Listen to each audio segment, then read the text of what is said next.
बहरहाल इस अफसोसनाक वाकये के फौरी बाद जब ये सोशल मीडिया पे वायरल हुआ तो एक एफआईआर इस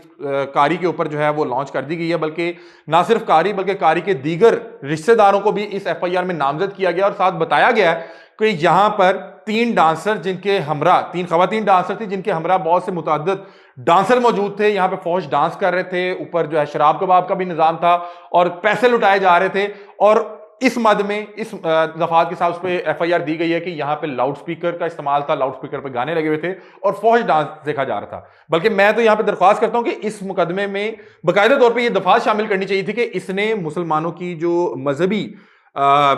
जगह हैं, मजहबी मुकामात हैं, उनकी बेहुरमती की है और साथ इसने लोगों के जो अकायद और नजरियात उनको ठेस पहुंचाया कि लोग इस शख्स को इज्जत की निगाह से देखते थे कि इस शख्स ने हमें जो है तालीम देनी है, हमें चीज़ें सिखानी है। वो जो है डांसर्स को बुला के, जहाँ पे ये डांसर्स आई होंगी जिस गाड़ी पे जिस रिक्शे पे, वो जाहिर बात है कि मस्जिद से कुछ फासले पे खड़ा किया होगा उन्होंने, गाड़ी उसको पार्क किया होगा, वहां से ये पैदल अपना ढोल ढमक्का सारे तबले और इस तरह की चीज़ें उठा के बाकायदा तौर पर जिस तरह मस्जिद की तरफ जा रहे होंगे तो लोगों को क्या तासुर गया होगा। लोग नॉर्मली मदरसों में इल्म हासिल करने के लिए आते हैं और वहां पे जब वो आके देख रहे होंगे कि आगे तीन खवातीन जो है मुख्तलिफ स्टेप्स कर रही हैं, गानों पे रक्स हो रहे हैं, मुजरे हो रहे हैं, लोग पैसे लुटा रहे हैं। तो बहरहाल अभी तक की इतलात के मुताबिक दो इस साहब के चेले जो हैं वो पकड़े गए हुए हैं, लेकिन अभी तक कारी साहब जो हैं वो गिरफ्तार नहीं हुए। लेकिन जिस तरह की दफात लगाई है, कारी साहब पहली पेशी पे जो है अपनी जमानत हासिल कर लेंगे और फिर जाके इसी तरह का काम शुरू कर देंगे। लोग हमें इसी चीज की तनकीद करते हैं कि ये जो बहुत से मुअज्जिन, बहुत से इमाम, बहुत से मुअल्लिम मसाजिद में बैठाए हुए हैं, उनको मस्जिद के तकद्दुस का ही नहीं पता।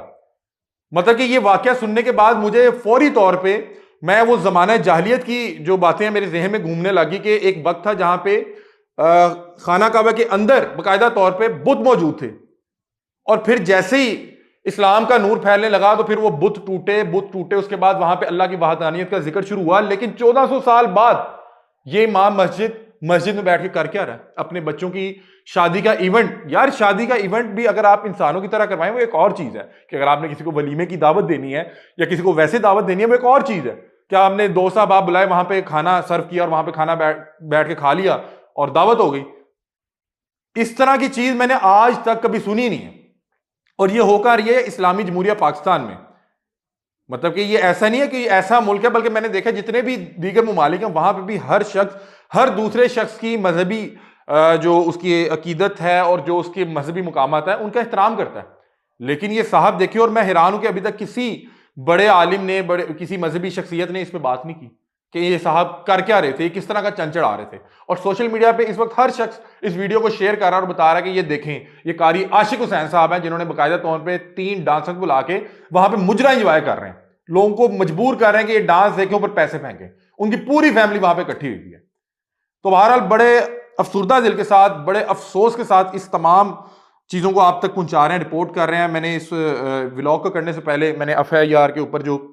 गालबन सब इंस्पेक्टर का नंबर था उनसे रब्ता किया। उन्होंने फिर तमाम तफसीलात बताई। उन्होंने कहा ये जहालत है, इसके अलावा और क्या होता है। मैंने उनसे पूछा कि यार इसका दिमाग नहीं काम कर रहा था? उन्होंने कहा कि ये जहालत है और क्या किया जा सकता है। अल्लाह ताला जब किसी की सोचने समझने की सलाहियत छीन लेता है तो फिर वो इसी तरह की हरकतें करता है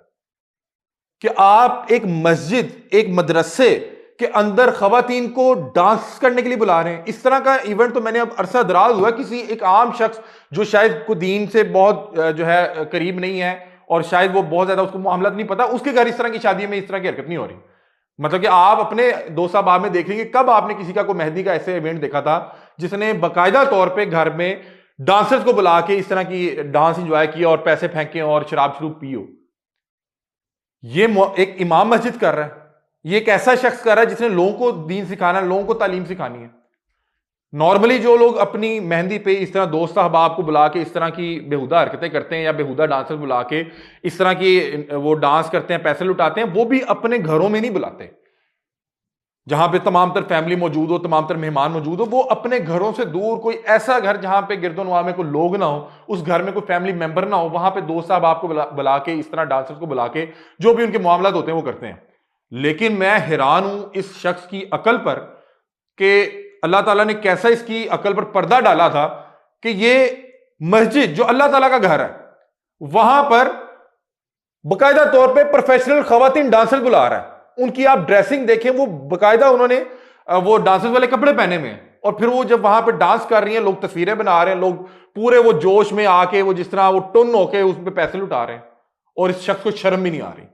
बहरहाल मैं दुआ करता हूं और दरख्वास्त करता हूं तमाम इंतजामिया से कि इस तरह के बदबख्तों को निशाने इबरत बनाएं कि कल को कोई भी शख्स उठ के कोई शरारतन या जानबूझ के किसी भी शख्स के अकायद या मजहब के जो भी मुकद्दस मुकामात हैं उनकी बेहुरमती ना करें। तमाम अहबाब से दरख्वास्त है कि इस हवाले से हमारा साथ दें और आवाज बुलंद करें कि इस तरह के जो शैतान है, जो इस तरह की बदबख्ती करने में मुलव्वस है, उनको कैफरे किरदार तक पहुंचाया जाए और उनको करार वाक़या सजा दी जाए। अभी तक के लिए अपने मेजबान अली हमजा को दीजिए इजाजत, अपनी राय से मैं आगाह कीजिएगा। अल्लाह हाफ़िज़।